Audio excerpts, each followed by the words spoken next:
अभी हमारे छत्तीसगढ़ में ग्रीष्म ऋतु के समाप्ति के बाद अभी वर्षा ऋतु का आगमन हो चुका है और इस वर्षा ऋतु में विशेष प्रकार से पशुओं पे हमें ज़्यादा ध्यान देना जरूरी है, क्योंकि हमारे छत्तीसगढ़ में दूध उत्पादन करने के लिए हम विशेष तरह की नस्लों का उपयोग करते हैं, जैसे कि देसी नस्ल में साहिवाल, गिर, थारपारकर, रेड सिंधी, इस प्रकार की जो नस्ल है ये हम अच्छे तरह से यहाँ इसे पाला जा सकता है।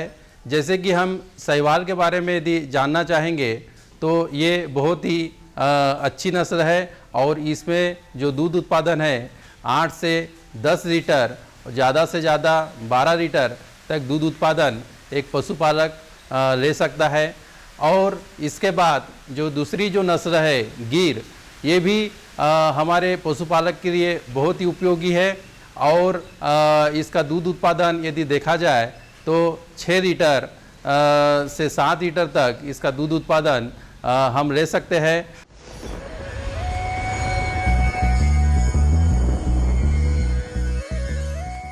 आज तो वसूली करके ही जाऊंगा।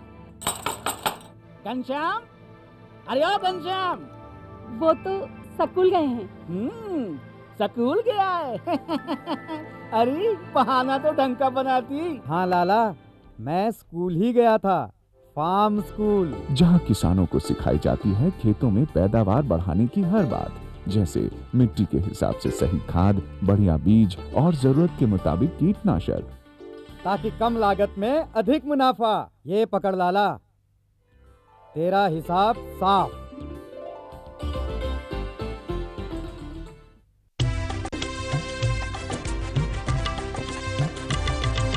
सहकारिता के बल पर विकास के लिए उठे कदम, जन सहकार की ताकत लेकर आगे बढ़ते जाएं हम। जन जन ने इस क्रांति में है विश्वास जगाया, हम सब ने मिलकर विकास का परचम है फहराया।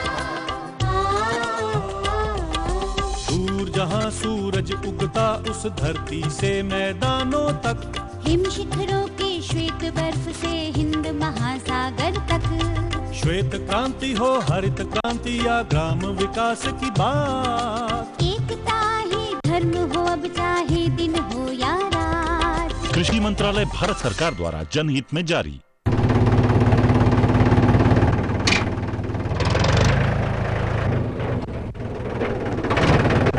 अरे हरकू वाह, बीज, कीटनाशक और आज खाद भी। अरे इतना खर्चा कहाँ से?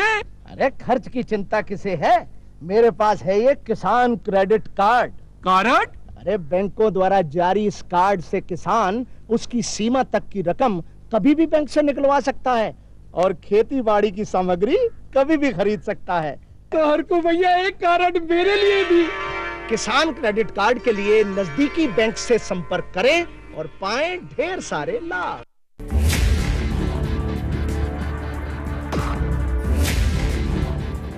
भोजन, जल और शुद्ध वातावरण हमारे जीवन का मुख्य आधार है और कृषि इसका मूल स्तंभ। पिछले 60 वर्षों में विज्ञान आधारित कृषि का व्यापक प्रसार हुआ है। साथ ही कृत्रिम संसाधनों के बढ़ते प्रयोग से कृषि की सतत क्षमता पर चिंताएं बढ़ी हैं। प्रधानमंत्री श्री नरेंद्र मोदी जी के दूरदर्शी नेतृत्व के अंतर्गत रसायन मुक्त जैविक खेती एक महत्वपूर्ण प्रयास है। रसायन मुक्त जैविक खेती को बढ़ावा देने के लिए 5 वर्ष पूर्व सरकार ने परंपरागत कृषि विकास योजना तथा उत्तर पूर्व भारत में जैविक मूल्य श्रृंखला योजनाएं आरंभ की। ऑर्गेनिक फार्मिंग को देश भर में बढ़ावा देने के लिए सरकार अनेक प्रयास कर रही है। इसके लिए परंपरागत कृषि विकास योजना के तहत काम किया जा रहा है। न सिर्फ ऑर्गेनिक फार्मिंग को बल दिया जा रहा है, बल्कि उसके लिए वैल्यू एडिशन और मार्केट की व्यवस्था भी की जा रही है। भारत सरकार एवं किसानों के सम्मिलित प्रयासों से आज देश के लगभग 36 लाख किसान 38 लाख हेक्टेयर क्षेत्र में जैविक खेती कर रहे हैं। इसके अतिरिक्त हमारे देश के अनेक ऐसे क्षेत्र हैं जहां आज भी पारंपरिक जैविक खेती हो रही है। इन पारंपरिक जैविक क्षेत्रों को जैविक प्रमाणीकरण सुलभ कराने हेतु पीजीएस के अंतर्गत लार्ज एरिया सर्टिफिकेट का प्रावधान किया गया है। इस प्रक्रिया की विशिष्टता ये है कि इसमें प्रमाणीकरण मात्र 2 से 3 महीनों में हो जाता है, जबकि सामान्य परिस्थितियों में इसमें 2 से 3 वर्ष का समय लगता है। अंडमान निकोबार केंद्र शासित प्रदेश के कार निकोबार एवं नैन काउरी द्वीप समूह देश के सर्वप्रथम ऐसे प्रमाणीकृत जैविक क्षेत्र हैं। अभी हाल ही में संपूर्ण लक्षद्वीप को जैविक खेती के रूप में प्रमाणित किया गया है। वर्ष 2016 में सिक्किम राज्य पूर्ण जैविक कृषि राज्य के रूप में प्रमाणित हो चुका है।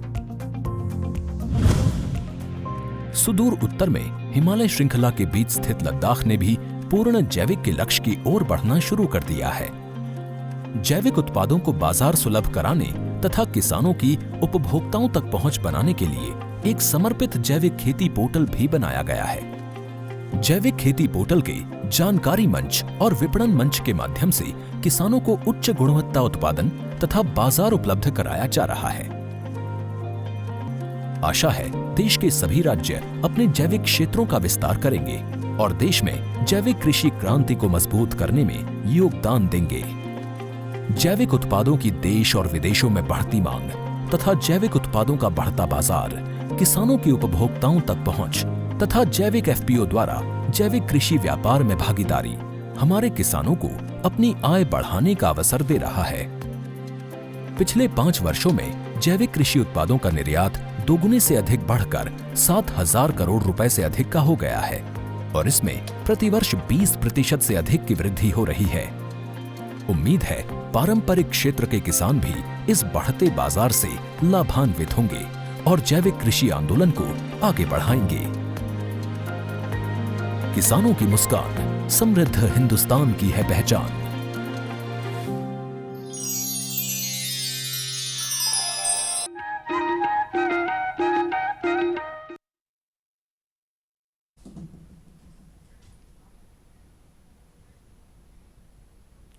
कृषि दर्शन दिखैया सबो संगवारी मन ला जय जोहार। साथियों, बारिश के मौसम में वातावरण में नमी रहती है और तेज़ धूप के कारण तापमान भी अधिक हो जाता है और ये दोनों परिस्थितियाँ कीटों और बीमारियों को बढ़ने के लिए बढ़ावा देती हैं। तो साथियों, इस समय खरीफ के समय में उद्यानिकी फसलों में रोग और कीट बहुत ज़्यादा लगते हैं। इन्हें कैसे नियंत्रित करें, इस विषय में हम आज चर्चा करेंगे। विषय के संबंध में आपको जानकारी देने के लिए हमारे साथ हैं कृषि विज्ञान केंद्र महासमुंद से कार्यक्रम सहायक कीट विज्ञान श्री SM अली हुमायूं। सर, आपका स्टूडियो में बहुत बहुत स्वागत है। साथियों, अगर आपको इस विषय से संबंधित कुछ प्रश्न पूछना हो, आपकी कोई समस्या हो, तो आप हमारे इस टोल फ्री नंबर पर हमें पूछ सकते हैं। हमारा नंबर है 1800-233-9418। आइए चर्चा की शुरुआत करें। सर, सबसे पहले हमारे किसान भाइयों को ये बताइए कि इस मौसम में, बारिश के समय में कौन कौन सी उद्यानिकी फसलें उन्हें लगाना चाहिए जिससे उन्हें अच्छा लाभ मिल सके? देखिए, मुख्य रूप से जो किसान हैं, जिन्हें हम कैश क्रॉप के रूप में देख सकते हैं, जिससे जो किसान भाई जो हैं अधिक आय प्राप्त कर सकते हैं, वो मुख्यतः किसान भाई बैगन लगाते हैं, अपना टमाटर लगाते हैं, मिर्ची लगाते हैं और भिंडी लगाते हैं, क्योंकि इनकी मार्केट वैल्यू जो है इस वक्त अच्छी मिल जाती है। जी। सर, जैसा आपने बताया कि टमाटर लगाते हैं, तो टमाटर में इस समय में कौन कौन से रोग लग सकते हैं? देखिए, टमाटर जो होता है वो एक तरह से रसीला फल होता है, समझ जाइए। सब्जी में हम उसको काउंट करते हैं, लेकिन कीड़े के लिए एक वो रसीला फल है। जी हाँ। तो सबसे ज़्यादा मुख्यतः जो है टमाटर में जो है फल भेदक जो कीट होते हैं, अच्छा, वो प्रकोप करते हैं। उसकी इल्लियाँ जो रहती हैं, और वो वही कीट रहते हैं जो चने में भी फल भेदक के रूप में किसान भाई देख सकते हैं। जी। तो उन कीटों से बचने के लिए सबसे पहले तो हमको, किसान भाई को हम यही सलाह देते हैं कि वो सतत निगरानी करते रहें। जी हाँ। कि वो पौधे जब अपना 15 दिन, 20 दिन, 25 दिन के हो जाते हैं, तो किसान भाई अपने खेत में जाना आना करते ही हैं। जी। तो ये कीटों की एक आदत होती है कि ये कीट जो होते हैं, ये पत्ती में अंडा देते हैं, तो पत्ती पे अंडा जो है अलग से दिख जाता है। अच्छा जी। किसान भाइयों को, या फिर उसकी तितली किसान भाई को अगर दिखती है, या एक इल्ली दिखती है, जी। तो ये समझ जाएं कि उस कीट का प्रकोप जो है टमाटर में हो चुका है। जी। तो उसके बाद फिर जो है उसके जो है उपचार के तरीके जो है किसान भाई अपना सकते हैं। जी। तो सर, क्या उपचार करना चाहिए अगर कीट प्रकोप हो ही गया है, तो किसान भाइयों को क्या करना चाहिए? देखिए, हम सबसे पहले तो किसानों को ये सलाह देते हैं कि वो सीधा जो है रासायनिक जो है कीटनाशक का प्रयोग ना करें। पहले जैसा कि मैंने कहा कि सतत निगरानी किसान भाई अगर करते हैं, तो क्योंकि ये इल्ली बड़ी रहती है। जी हाँ। आकार में बड़ी होने की वजह से ये आसानी से दिख जाती है। जी। तो किसान भाई अगर शुरू में ही इल्ली अगर दिखती है, उनको अंडे दिखते हैं, तो अगर उनको अगर नष्ट करना शुरू करें, जी जी, भले जितना उनसे हो पाए, एक दिन में अगर वो 10 अंड के गुच्छे जो हैं वो अगर नष्ट कर दें, जी जी, 50 इल्लियां अगर उनसे नष्ट हो जाएं, तो जी, वो जी। भी एक अंडे के गुच्छे में जो है 250 से 300 अंडे रहते हैं। अच्छा अच्छा, तो उतने कीट जो आगे चल के नुकसान पहुंचा जी, सकते जी, थे, जी। उन्हें वो कंट्रोल कर सकते हैं। जी जी, फिर आखिरी में हम सलाह देते हैं कि वो जैविक और फिर रासायनिक में जाएं। जी जी, तो जैविक के लिए जो है नीम जो है सबसे उपयोगी जो है कीटनाशक के रूप में उपयोग किया जाता है, जो जैविक में आता है। जी जी, उसमें कीड़ों को मारने के लिए जो गुण होते हैं वो बहुत मात्रा में पाए जाते हैं। तो किसान भाई जो है 1% का घोल बना के नीम का ऑयल मिलता है, जी हाँ, उसका भी उपचार कर सकते हैं। फिर अच्छा। अगर उसके बाद अगर रासायनिक में जाना चाहें किसान भाई, जी तो जी, इंडोक्साकार्ब नाम की एक दवा आती है, उसको 100 ग्राम प्रति एकड़ के हिसाब से उपयोग कर सकते हैं। जी अच्छा, साथ ही साथ मुख्य बात ये रहती है किसान भाइयों को कि हम टमाटर में जी जब इस कीड़े के नियंत्रण की बात करते हैं, तो हम ये किसान भाइयों को सलाह देते हैं कि वो थोड़ा सा उस खेत में कुछ एक प्रकार का हल्ला उत्पन्न करें, थाली बजा लें, अच्छा अच्छा, या कुछ आवाज़ उत्पन्न करें, क्योंकि जी, ये जी। कीड़ा जो होता है आधा अंदर आधा बाहर रहता है। अच्छा अच्छा, तो इस वजह से दवा जो है पूरी मात्रा में जो है उस कीड़े की इल्ली पे नहीं पड़ पाती है, जी जी, जिससे वो कई बार बच जाते हैं। और अच्छा। किसान भाई शिकायत करते हैं कि वो कीड़ा मरा नहीं, दवा काम नहीं करी, इस तरह से देखा जाता है। जी जी, तो हल्ला करने से क्या होती है, वो कीड़े की इल्लियां जो होती हैं प्रतिक्रिया करती हैं, अच्छा, और वो अगर अंदर घुसी हैं तो वो बाहर निकलती हैं, आती क्योंकि है। वो आवाज़ के प्रति संवेदनशील होती हैं। जी जी जी, तो थोड़ा सा हल्ला करके अगर दवा का प्रयोग किया जाए तो इन कीड़ों पे पूरा नियंत्रण किया पाया जा सकता है। जी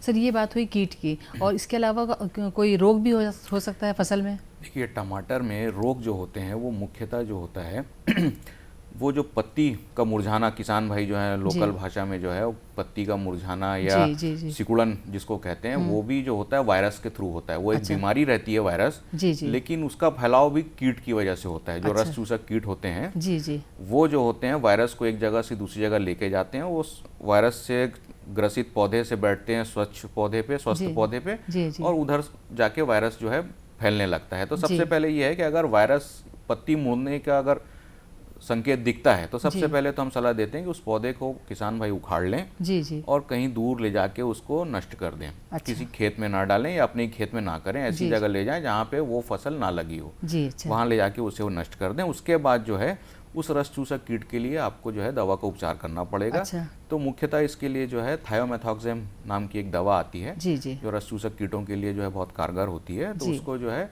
अपना 120 ग्राम 100 से 120 ग्राम जो है प्रति एकड़ के रूप में इस्तेमाल कर सकते हैं किसान जी भाई। जी। सर, बैगन की अगर हमारे किसान भाई फसल लगाते हैं, तो बैगन में भी क्या इसी तरह के कीट आते हैं, या कुछ अलग बीमारी होती है, अलग तरह के कीट प्रकोप करते हैं, और कैसे उनसे बचें हमारे किसान भाई? देखिए, मुख्यतः बैगन जो होता है, बैगन में सबसे बड़ी समस्या किसान भाइयों को हमेशा आती है, वो भी एक तना और फल भेदक जी जी, वो रहता है। क्योंकि देखिए, सब्जियों में फल भेदक, तना भेदक की बात मुख्यतः इसीलिए की जाती है जी जी, क्योंकि हमारा जो आउट प्रोडक्ट होता है, जो उत्पाद होता है, वो सीधा सीधा फल होता है, उसी को हम किसान भाइयों को बाजार में बेचना रहता है। जी जी, हाँ, और जो कीड़े या बीमारी सीधा सीधा उस फल को नुकसान पहुंचाती है, जी। जिससे उसकी जो है मार्केट का मूल्य उसका कम हो जाता है, जी, तो हाँ हम जी। उसका जो है उपचार उसी तरह से करते हैं। जी तो ऐसे तो टमाटर में, भट्टे में भी बहुत प्रकार के रोग और बीमारियां आती हैं, लेकिन जी, हम जी। मुख्यतः उन्हीं को केंद्रित करते हैं जो जी। सीधा सीधा उत्पाद पे नुकसान पहुंचाते हैं। अच्छा अच्छा, तो जो भट्टे की, हम बैगन की हम बात कर रहे हैं, तो उसमें भी फल भेदक और तना छेदक अच्छा। दोनों एक ही कीड़ा होता है, जी जी, जो शुरुआती अवस्था में तने में छेद करके जो जी। है अंदर अपना भोजन करता है, जी, जिससे पौधा नुकसान होता है। और जब पौधे बड़े हो जाते हैं, जब फूल आने लगते हैं, जी। तब वो जो है उसके जहाँ पे फूल की डंडी रहती है, वहाँ पे वो छेद करके अंदर खाना शुरू करता अच्छा है। अच्छा, और बाद में जब बैगन लग जाते हैं, तो वही कीड़ा जो है बैगन के के अंदर अंदर भी जाके नुकसान पहुंचाता है। तो जी, जी। इसकी पहचान यही किसान भाई जो है बहुत अच्छे तरह से समझ भी जाते हैं, क्योंकि वो इल्ली अलग से दिख जाती है और वो तने में छेद दिखता है गोल, जी हाँ, और अगर वो फूल में है तो फूल जो है ऊपर से ऐसे छत्ते की डंडी के जैसा ऐसा मुड़ गए रहते हैं। जी जी, और अगर वो भट्टे में रहता है, तो जी। भट्टे में जो होता है उनके जो है छेद एक दिखता है कीड़े के अंदर जाने का, और वो छेद को वो अपने मल से जो है वापस बंद कर देते हैं। वो अच्छा। अलग से जो है पाउडर के जैसा, काले चौक के जैसा जो है दिखता है वो। जी जी जी, जी। सर, तो इसके नियंत्रण का क्या उपाय है? देखिए, इसके नियंत्रण के लिए भी जो है, अगर किसान भाई जो है लाइट ट्रैप का इस्तेमाल करें, अपनी फसल जहाँ पे लगी है वहाँ पे जी। अगर प्रकाश प्रपंच का इस्तेमाल करें, तो जो है लाइट में या प्रकाश की तरफ आकर्षित होते हैं, जो उनकी तितलियां रहती हैं वो आकर्षित होती हैं, तो उससे हमको पता चलता है कि हमारे खेत में अब इस कीड़े का प्रकोप हो चुका है या नहीं हुआ है, या कितनी मात्रा में हो चुका है। उसकी जो इंटेंसिटी बोलें या अधिकता बोलें, मात्रा बोलें, हाँ। तो वो चीज़ जो है प्रकाश प्रपंच के द्वारा जो है किसान भाई पता कर सकते हैं जी। और उसके साथ ही साथ जो है आप नीम ऑयल का इस्तेमाल सब्जियों में, तो हम सबसे पहले, क्योंकि हम कीटनाशकों की बात इसलिए बाद में करते हैं सब्जियों के लिए, क्योंकि सब्जियों को किसान भाई तोड़ के मार्केट में बेचते हैं। हाँ जी। तो बहुत बार ऐसा होता है कि वो कीड़ा लग गया, उनको कल तोड़ना है जी जी, लेकिन जो छोटे फल हैं उनको बचाने के लिए वो कीटनाशक का प्रयोग करते हैं और फिर दूसरे तीसरे दिन जो है वो फल को तोड़ के मार्केट में उनको बेचना पड़ता है, क्योंकि अगर वो नहीं बेचेंगे तो उनका भी नुकसान होता है। तो हम सबसे पहले यही सलाह देते हैं कि आप जो है नीम का इस्तेमाल करें, कि नीम के इस्तेमाल से अगर वो रुक जाता है, क्योंकि देखिए इसकी सबकी अवस्थाएं होती हैं जी। अच्छा, हर कीड़ा एकदम से 1000 की संख्या में आ जाए ऐसा नहीं होता। अच्छा। कीड़े 1 2 3 इसी संख्या में बढ़ते चले जाते हैं जी। तो निगरानी एक सबसे पहला उपाय रहता है कि हम निगरानी करते रहें, तो हम उस कीड़े की मात्रा को क्षति पहुंचाने वाली मात्रा में जाने से रोक सकते हैं जी। तो इसके लिए हम नीम का इस्तेमाल करते हैं। उसके बाद रासायनिक में जो है जो फ्लूबेंडाइमाइड नाम का एक रासायनिक दवा आती है जी, उसका इस्तेमाल हम कर सकते हैं। वो 100 ग्राम प्रति एकड़ के हिसाब से किसान भाई जो है उसका इस्तेमाल कर सकते हैं जी जी जी। सर, मिर्च के पौधे में देखने में आता है कि ज़्यादातर उसकी पत्तियां सिकुड़ जाती हैं और धीरे धीरे जो पौधा होता है मुरझाने की स्थिति में आ जाता है। ये कौन सा रोग है, किसान भाई कैसे बचें इससे? देखिए, मिर्च में किसान भाइयों को सबसे ज़्यादा समस्या जो होती है वो कीड़े और मकड़ी, 2 जीव होते हैं जो प्रकोप करते हैं मुख्यतः जी जी।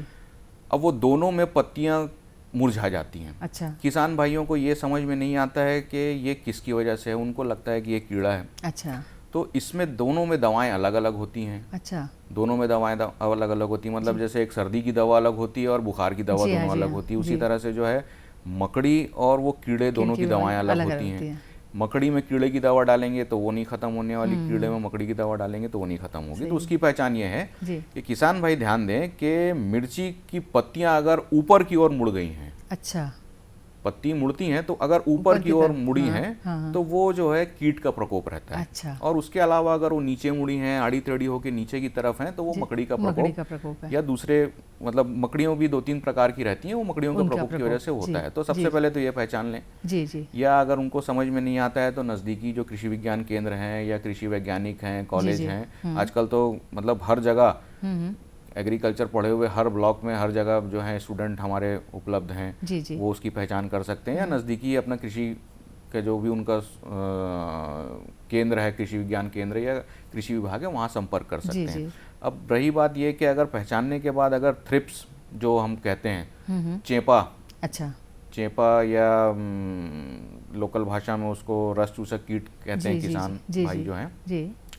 वो अगर लगा रहता है तो उसके लिए थायोमेथॉक्सम जो मैंने बताया था वही दवा, क्योंकि देखिए कुछ दवाएं जो हैं बहुत सेफ हैं, हम भी दवाएं ऐसी बताते हैं जो पर्यावरण और मनुष्यों के लिए, जानवरों के लिए सेफ रहें। अच्छा।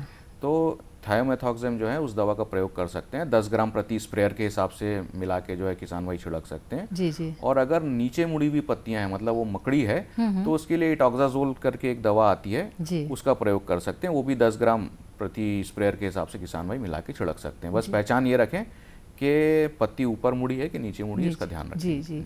सर, कीट जो है कुछ तो नुकसान पहुंचाने वाले होते हैं और कुछ मित्र कीट भी होते हैं, तो किसान भाई जो दवा छिड़कते हैं उससे मित्र कीटों को भी नुकसान पहुंच सकता है। हाँ, क्या सावधानी रखना चाहिए कि मित्र कीट ना मरे? जी देखिए, दवा का प्रयोग जो होता है वो सिर्फ कीड़ों को मारने के लिए नहीं होता, वो अच्छा। जो हमारे मित्र कीट हैं वो भी कीट की ही श्रेणी में आते हैं जी। हाँ। और कोई दवाएं जो होती हैं वो एकदम ऐसी स्पेसिफिक नहीं बनाई जाती कि वो इसी को मारे। जहर होता है जी हाँ जी हाँ। कोई कम मात्रा में मारता है, कोई ज़्यादा मात्रा में मारता है, तो उसका जो प्रभाव जो है हमारे मित्र कीटों पर भी पड़ता है जी जी। तो मुख्यतः हम सलाह यही देते हैं कि मित्र कीट जो होते हैं वो सुबह के वक्त और शाम के वक्त ज़्यादा अपने एक्टिव होते हैं जी हाँ।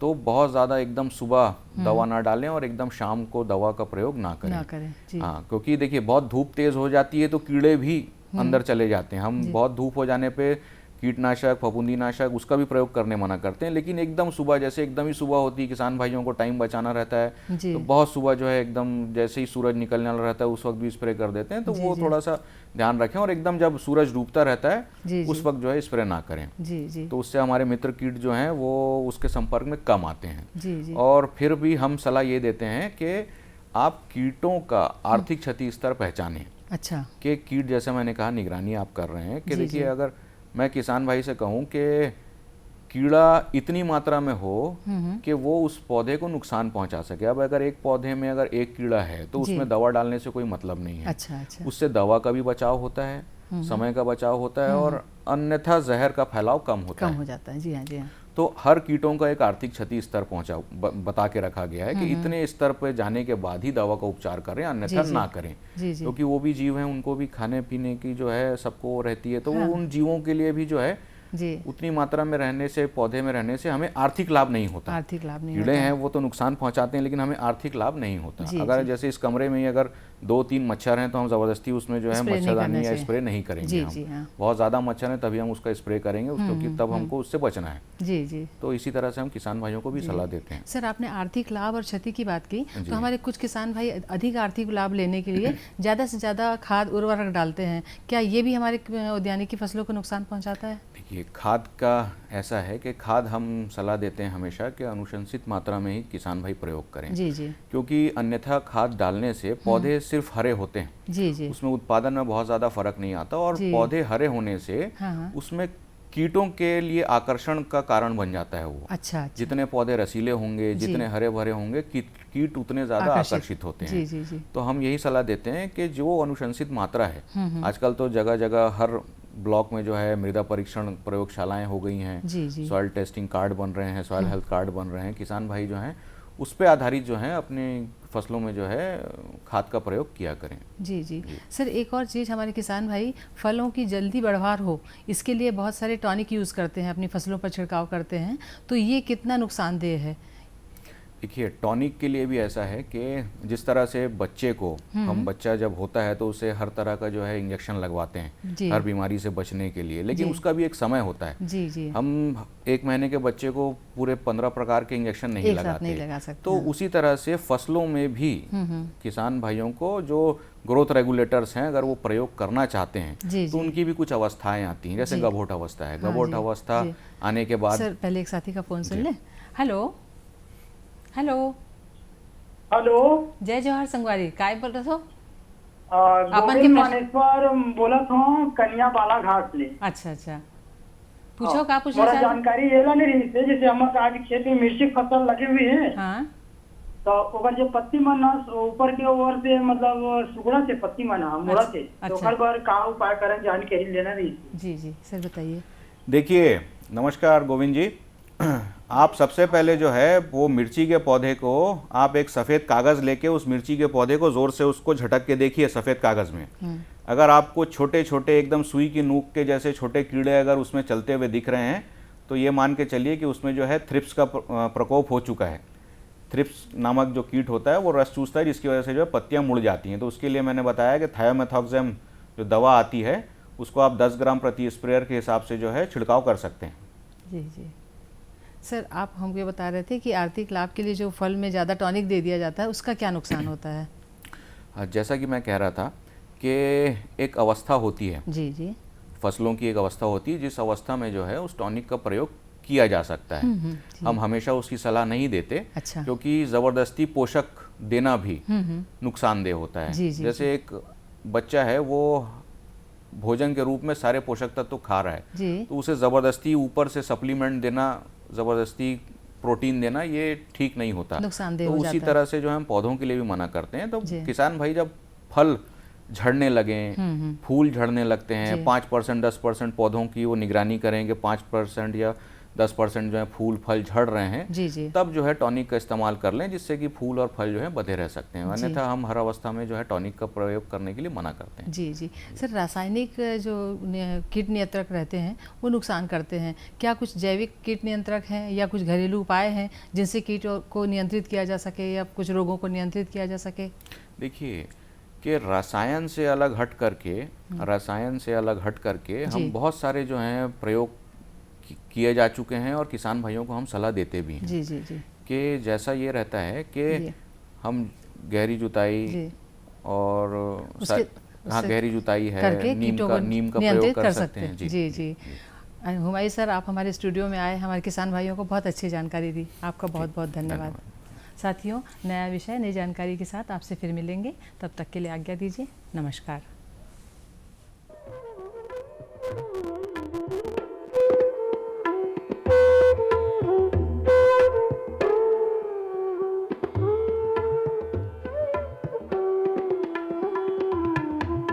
Thank you.